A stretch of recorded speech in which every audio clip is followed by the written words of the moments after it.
All right, we're back out here in the backyard, my homestead, in there talking to my niece, Libby, and we're gonna show her what the garden looks like now, because she said she might come up and visit this fall so she can help me tear all this out. So our corn crop, it's coming up really good. I'm 5'7", I'm not real tall, but it's a hell of a lot taller than I am. Probably about the size of her husband, which is about, I don't know, 7, 9, 8, 10, whatever. But corn crop's doing really good. It's actually tasseling. So we've actually got corn coming on. It's looking like we're going to get about 2 ears per stalk. So we're going to see how the rest of this turns out. Still getting a lot of hot weather, so we're actually having to water. Right now I'm watering my small garden. But we're going to actually just take a venture tour real quick and do a quick tour. So our corn is doing real good. Obviously we haven't used the vegetable house yet, that's for winter. So we'll walk on around this way. So far this year we've actually done some picklers for cucumbers, and oh, by the way, this is incredible sweet corn. So hopefully we're gonna get some good stuff off of this. But we did some picklers, and so far we've got 11 quart. So that's pretty damn good. We actually just did this is mid-season, July.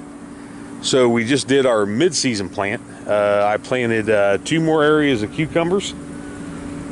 And we planted, let me see, 3 more rows of beets. And 2 more areas of Swiss chard, which the Swiss chard is a really cool story. I had to let you know about that one. If you watched any of my videos, I said the chickens were going to get it. Well, we watched it and we seen how to cook Swiss chard, and it is freaking flat out delicious. So chickens aren't getting my Swiss chard. They get all the beet tops, they get all the radish tops, but they're not getting my Swiss chard. They actually got all my celery because it died out because of the heat this year, but it still turned out to where they can eat it. This back here, this big Mamba Jumbo, this is our tomato patch. It's huge, it's gigantic, and we have a lot of tomatoes in there. What I'm afraid of, well, what I know is going to happen is my green beans haven't started coming on yet. We're going to get hit with tomatoes and green beans at the same time, which is actually okay, because obviously tomatoes, we're going to do tomato juice, tomato sauce. It's going to be water bath. Green beans will be pressure cooked, so we can actually run all of it at the same time. It's just going to be a busy time of the year. But anyway, so over here is my pickler cucumbers, and this is all the bigger my bushes have got, guys. And I got 11 quart off of these guys already, and we're getting more, so it's coming in every day. Out here we got our my bell peppers. Bell peppers, guys, you're not going to get a whole lot of bell peppers off of them. They're going to be hit or miss, but a fresh bell pepper is better than no bell pepper. So I still grow them. I still like them. They taste really good coming out of the garden. Anything tastes good coming out of the garden. Jalapenos.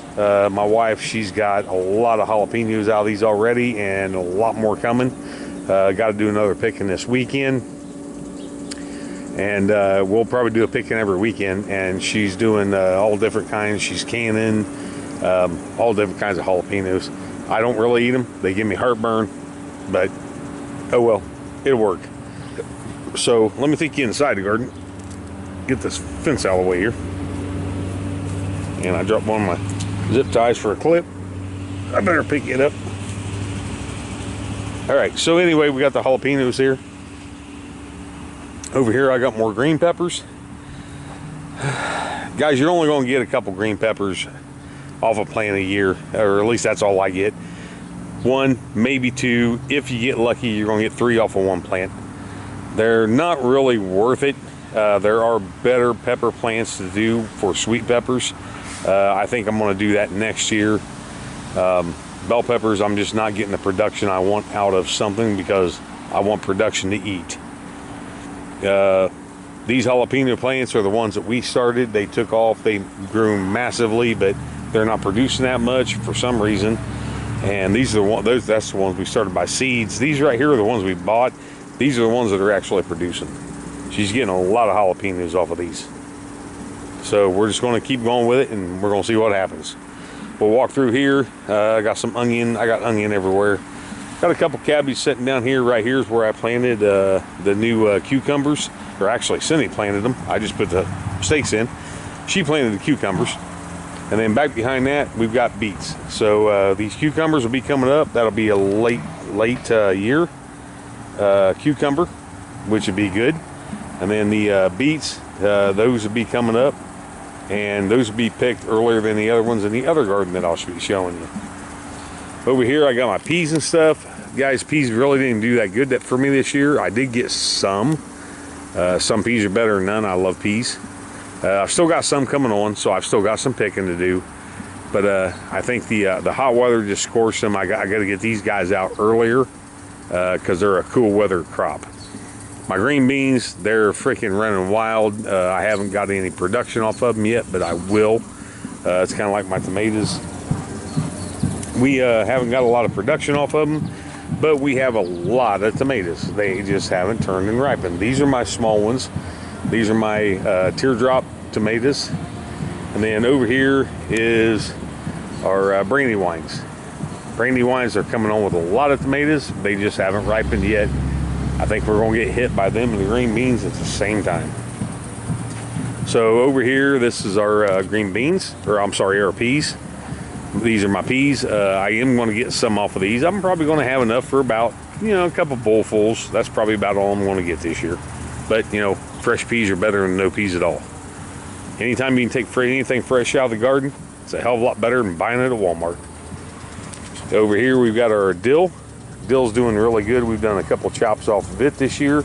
Fresh dill in our pickles. Oh my God, it smells so good. And we're actually drying dill downstairs. So I'm trying to get the area set up downstairs, so we're going to have an area downstairs to make our own cold storage. Over here we have our chives. These are the chives that I got for free from Papaw's Gardening. I ordered some pole beans, or peas, sorry, telephone peas, which are these that I've got. And he sent me a pack of this for free. These are our Swiss chives. They are freaking awesome when you fry them up. Oh my God. You guys have to eat them. If you like anything like spinach, you're going to love this shit. It's great. And my chickens are not going to get this, so we're actually going to eat this. They're going to get the tops off the radishes, the cucumber, or the celery, and the beets. But the Swiss chives we're keeping and we're taking for ourselves. So these are 2 rows of Swiss chives, and then Cindy just planted a couple more rows over in there because that was our second planting for this year. So she planted a couple more rows in the other garden, and I'll show you in a minute. So this is our bean trellis, which has turned out really nice. It's closing itself in. We haven't got production off of it yet, but we will eventually. We'll start getting production off of it. And like I said, it and the tomatoes are going to come on at the same time. So coming back around, this is where we just planted our mid-year other cucumber trellis. So we had burpees, cucumbers, and straight 8 cucumbers that we planted on the 2 new trellises. And those are, hopefully will start growing here pretty soon. Over here is our onion patch. You got to kind of forgive it. It's kind of pathetic. We got rodents in the ground that is tearing the shit out of everything. And I asked for comments about how to get rid of moles. I haven't got any yet, so I'm assuming everybody else has got the same problem I got. But we're gonna get some onions out of it. They're just not gonna be huge, they're not gonna be big, they're not gonna be gigantic, but we will get some onions out of it. So let's walk through the jungle here. This is just freaking awesome. You guys have got to try these trellises. I mean, we got bean starts, we've got flowers. You guys got to try these trellises. So here's another little onion patch that we've got. Same thing. We've got some problems with other things that are going on with rodents and this and that and the other, but we'll get it figured out. Nope, I got a bean stuck to me. It's like Velcro. So this is our grapes. Our grapes are doing really good this year. We're not going to get any grapes off of them, but to honestly tell you, for the first year of growing, oh my God. So this back fence is the purple grapes, and the front fence is the green grapes. And these will be stationary. These are not going anywhere. These will stay right here. That way these grapevines can grow. And then down the center, since I knew they weren't going to get that big this year, I just went ahead and planted some cabbage. And I got some cabbage plants down through here. It's kind of half-assed making it. It's getting there, but it's going to be a late pick pack cabbage. So hopefully these will end up growing. And coming back around, these are the beets that are on that we've seen on the other side. And then of course there's a trellis where we put, I think Cindy put the burpees on this one, the straight eights were on the other one. And there is our monstrous tomato patch. Actually, the tomato patch is really cool because I'm gonna do 2 runs next year of the fence to see if it helps keep them together. But right now I've just got 1 fence for each side, and it's like a freaking jungle in there. And it's gonna be great going in there and picking it because I just love the smell of tomatoes. Down the side here, we actually do have some garlic we're growing. We're going to do a winter garlic. We're actually going to plant it over in the other garden. I'm actually going to do a winter garlic, let it sit all winter, let it do what it's supposed to do. This year we was just playing around with this. We might get some small garlic off of this, but I don't know if we're going to get any really big bulbs or not. So, like I said, some of this we was playing around with. Some of it we was trying to figure out exactly what we wanted to do, how we wanted to do it. But all in all, I am really thrilled with my garden. There's my little bean starts. Can't wait until these come on. I love green beans, especially fresh green beans that you're not buying from Walmart or any other canned store, and you just go outside and pick them fresh out of the garden. I do have some peppers coming on. Don't have a whole lot of peppers, so we will end up having to buy store-bought peppers to do the sauce this year, which kind of sucks, but oh well. Shit happens. That's the way it goes. So let me get this fence locked up. We do have this fence that goes all the way around because, like I said, we have, other than just moles, we have rabbits and everything else, and I'm not letting them have free lunch. So I'll take you around, show you the outside just a little bit. So stepping back a little bit, it looks like a jungle. Tomato patch is over there.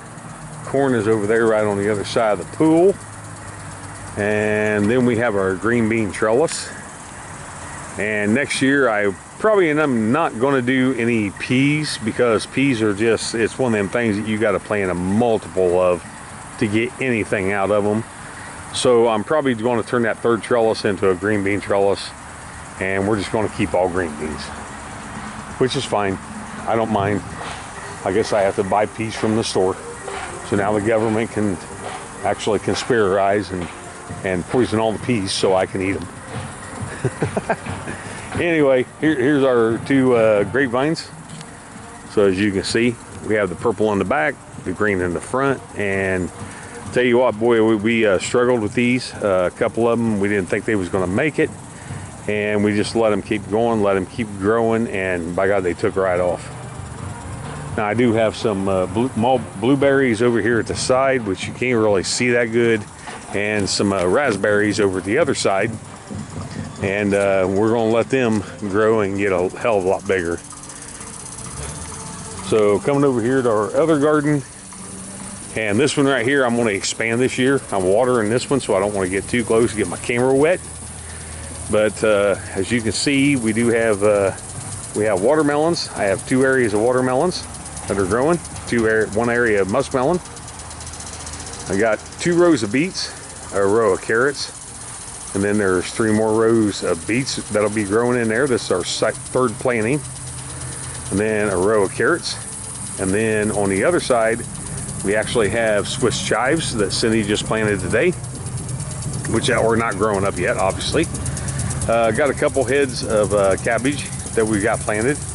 Then back in the back, Cindy's got some more tomato plants back there. That was ones that we just pissed around with and goofed off with, and I just got wet.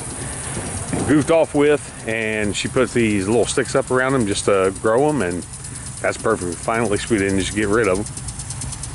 And then on the back side of it, in a row going on the back side along the fence, she put some more chives. So we've got 2 gardens. This one right here is going to be bigger next year. I'm going to expand it by about another 15 feet coming out, taking up a lot of my backyard. We still have strawberries over there in the black containers. Next year I'm going to have Cindy a above ground, I don't know, I guess you call it a planter or whatever you call it. She's going to do her dill and all that stuff over there. That way we can keep it out of the garden, and I can actually keep the garden basically to the vegetables, and she'll keep her herbs over there. So it'll cover that whole area, that whole span right there of 12 foot. But it's kind of a shot of what the backyard looks like. We told my niece that it looked like a jungle, so welcome to the jungle. But this is all good shit to eat. And Cindy's got her flower garden here, and of course back here our main thing going on out here is that shed right there that says James's Chicken Shack. That is my chicken coop. They have the whole shack to themselves. And then all my girls, they're back here in this fence, and they have about a 35 by 65 foot run, somewhere around in there, I don't know, 30 foot by 65, 68 foot, something like that. Got 11 girls back there that give us eggs, and I am going to add to the flock. I'm going to get some more, but some of these girls are going on 3 years old and they're still laying really good, so I'm not going to interrupt them right now while they're laying. Out of 11 girls, we get about 7 to 8 eggs a day. I can deal with that. That's plenty. And there's nothing like farm for country fresh eggs. This is our homestead. It's only about an acre, but we do with it what we can. All right, so I'm gonna try to beat the sprinkler here and head back up. There's a strawberry patch. Pretty decent little strawberry patch. Had a problem with it this year, not wanting to grow, but that'll be about it. And that was kind of a quick walk around the backyard. Like I said, we got about an acre, and this is my homestead. So this is my area, my little private life back here. I have good tree block. I have tree block all the way around. I have really good neighbors on both sides. Great neighbors, couldn't ask for anybody better. So y'all enjoy, have a good time, drink a beer, and God bless the United States.